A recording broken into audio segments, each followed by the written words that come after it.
加拿大正处于巨大的危险之中。我知道这很难，但更多的加拿大籍中国人需要站出来发声。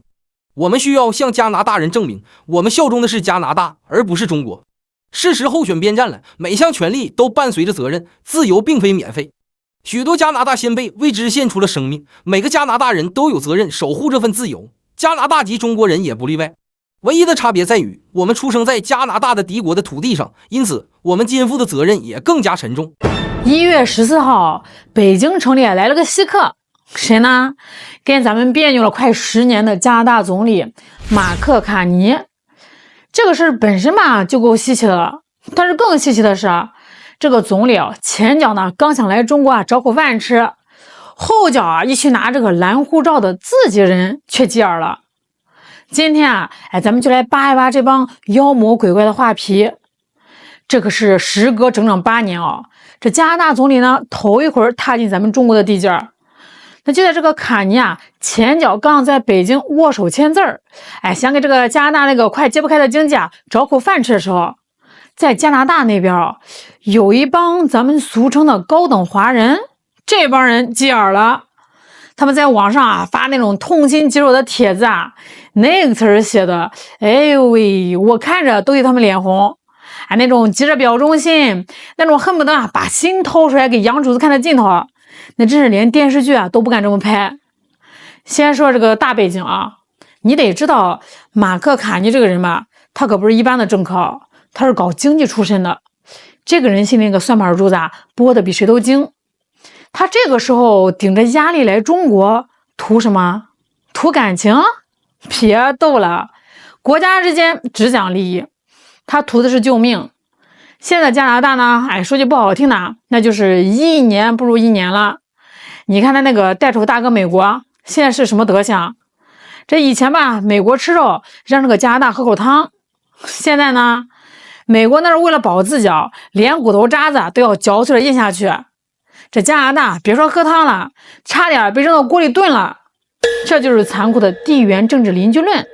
就是说你挨着一个霸道大款主他有钱的时候吧，你跟着蹭，等他要破产了，他第一个抢的就是你。现在的加拿大这个经济被吸血吸成人干了，贸易被卡脖子卡得翻白眼。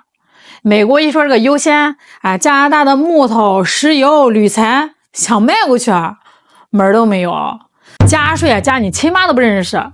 这个时候呢，马克·卡尼明白了，再这么跟着跑，加拿大这就真的国将不国了，他得找活路那放眼全世界谁有这么大的市场，谁有这么全的产业链？只有咱们中国。所以你看这不是什么良心发现，这是饿的实在受不了了，想起隔壁老王家呢还炖着红烧肉呢，这才过来串个门。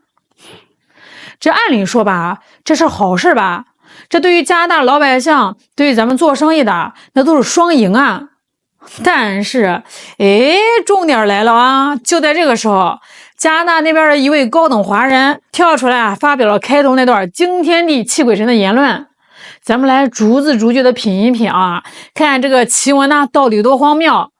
他说加拿大呢正处于巨大的危险之中，我知道这很难，但是更多的加拿大籍华人需要站出来发声，我们需要向加拿大人证明，我们效忠的是加拿大，而不是中国，是时候选边站了。你听听这个调调，巨大的危险，我就纳了闷了，跟中国做生意，卖点东西给中国，让这个老百姓日子过好点，这就叫巨大的危险？在他们这个眼里，这危险大概就是怕这个养主子不高兴吧，还是说看到中国好了，他们心里面那个自卑劲儿又上来了？接着往下听这一句更逗，每项权利都伴随着责任，自由并非免费，许多加拿大先辈为之献出了生命，每个加拿大人都有责任守护这份自由，华人也不例外。这话说的倒是冠冕堂皇自由并非免费。我就想问问这位高华，当年修太平洋铁路那几万华工，他们的命是不是免费的？当年交人头税那些老华侨，他们的钱是不是免费的？那到现在了，你还在这儿跟我们扯什么加拿大先辈？那合着在你眼里，华人的先辈他不算先辈，只有白人的先辈才叫先辈是吧？你这个膝盖是不是生根了呀？站不起来了？最恶心、最露骨的是这句啊，唯一的差别在于，我们出生在加拿大的敌国的土地上，因此我们肩负的责任也更加沉重。听听啊，都听听啊，出生在敌国的土地上，我呸！把生你养你的地方叫敌国，把咱们中国叫敌国，这得多大的仇，多大的恨啊，才能说出这种数典忘祖的话来？而且你注意一下他那个逻辑啊，因此我们肩负的责任也更加沉重。这个话翻译成大白话是什么意思呢？我给你翻译翻译啊。杨大人呀，我知道我是个黄皮肤的，我知道我有原罪，因为我来自于中国，所以我天生就比白人低一等，所以我得干比别人更重的活啊，我得咬得比别人更狠，我得把我的同胞踩在脚底下，才能证明我是你们家一条好狗。这就叫更沉重的责任？这明明就是更沉重的自卑。这就是跪久了，自己跪了还不算啊，还要拉着别人一块儿跪，那生怕别人站着显得他矮。你说这个马克卡尼总理啊，人家好歹是个明白人啊，知道国家利益至上，知道跟这个中国搞好关系啊，老百姓才有饭吃。这个总理都在这儿忙着修桥铺路呢，这帮高华倒好啊，在那边忙着拆桥挖坑。那这就像两家大人啊，刚坐下喝杯茶，想把这个以前的恩怨给了了。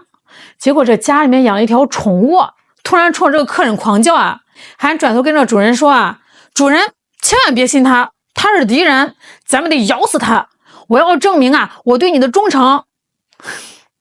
你说这个主人是该夸这个宠物忠诚呢，还是觉得这个宠物是不是得了狂犬病，给拉出去治治了？咱们再往深了聊聊，这帮高华口口声声说中国是敌国，我就想问问，中国是派兵去加拿大啦？中国派军舰去温哥华门口耀武扬威啦？中国抢你们加拿大的石油木材了吗？没有啊，咱们去的是生意人啊，带去是订单，买回来是商品，这叫敌人？那全世界做生意的都是敌人啦？那真正敌人是谁呢？我就纳了闷了，这帮高华他是不是瞎呀？还是说他们那个心眼儿早就被那个慕强的猪油给蒙住了？你看看现在的加拿大正被谁欺负的死去活来？是美国呀！美国现在那是真不客气啊，那眼看着自己的霸权不稳呀，那是逮着谁吸谁。对加拿大那基本上就是隐形推命。美国的军队呢，在这个北极圈是怎么活动的？美国的资本是怎么控制加拿大能源矿产的？美国的文化是怎么给加拿大人洗脑的？现在加拿大说句不好听的，除了还挂着那个枫叶旗，这剩下的跟美国的第51个州有什么区别？那甚至还不如那第51个州呢。人家州呢还有投票权，加拿大连个响屁都放不出来。这帮高华嘴里的祖国加拿大呀，正在遭受美国的实质性入侵，眼看着就要国将不国了。这个时候呢，马克卡尼想反抗一下，想通过加强跟中国的关系来平衡一下美国的影响力，这叫大国平衡术，这是救加拿大的唯一招数啊。结果呢，这帮高华看不见美国的坦克大炮，看不见美国的经济掠夺，偏偏指着给他们送钱的中国喊敌人。这说明什么呢？说明这帮人不仅良心坏透了，脑子也是蠢透了，连基本的国际时事政治都不了解。或者说我更阴暗的揣测一下他们其实呢心里门清，他们知道美国是爹，惹不起，他们知道中国现在强了，但是他们心理上呢接受不了。这帮人的心态吧特别扭曲，他们当年出国很多人呢是带着一种优越感的，觉得我是去了高等国家，我就高人一等啦。结果这几年呢，眼瞅着中国这个日子越过越红火，飞船上天，航母下饺子，老百姓的生活水平蹭蹭涨。再看他们那个天堂呢，流浪汉满街，毒品泛滥，基建破破烂烂，这种落差让他们心里那个优越感的小火苗快灭了，他们受不了了呀，他们没法面对中国比外国好这个事实。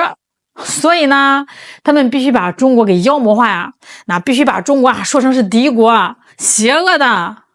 因为只有这样子啊，他们才能安慰自己。虽然吧，我混得不如意，虽然呢我在加拿大被歧视，但是我是在自由世界啊，我比你们那些低谷的人啊还是高级的。这就叫什么？这叫精神胜利法。阿 Q 啊，都得管他们叫祖师爷。还有这个文章啊，还透着一股子酸味啊，说什么需要向加拿大人证明。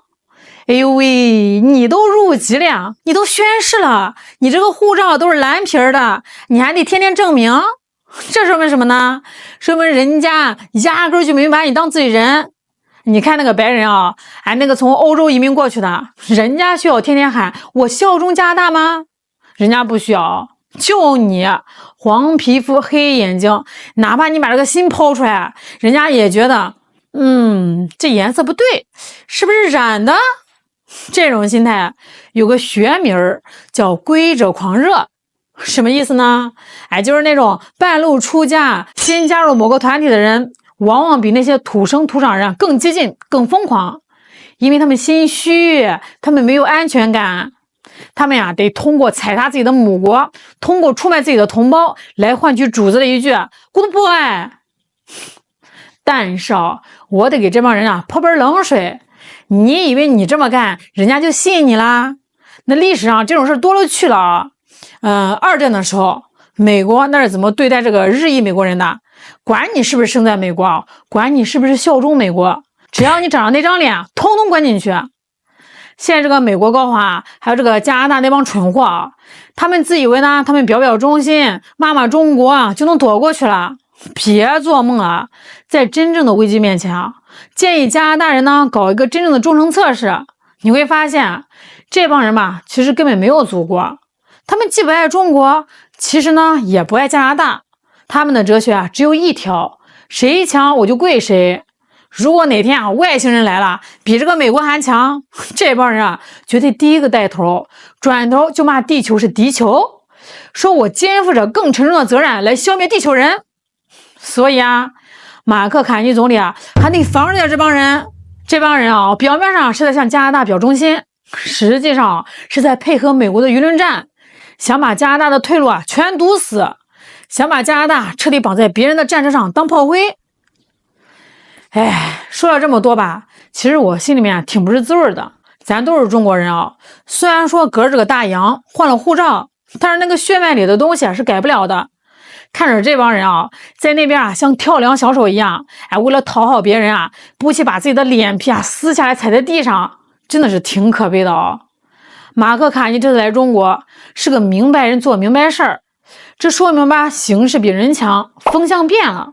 当大风向变的时候那些只会看眼前，只会跪舔救霸主的人最后的结果通常只有一个，那就是被历史的车轮碾得粉碎，连个渣子都不剩。好啦，今天就聊到这儿啦，我是肖兰，我们下期再见。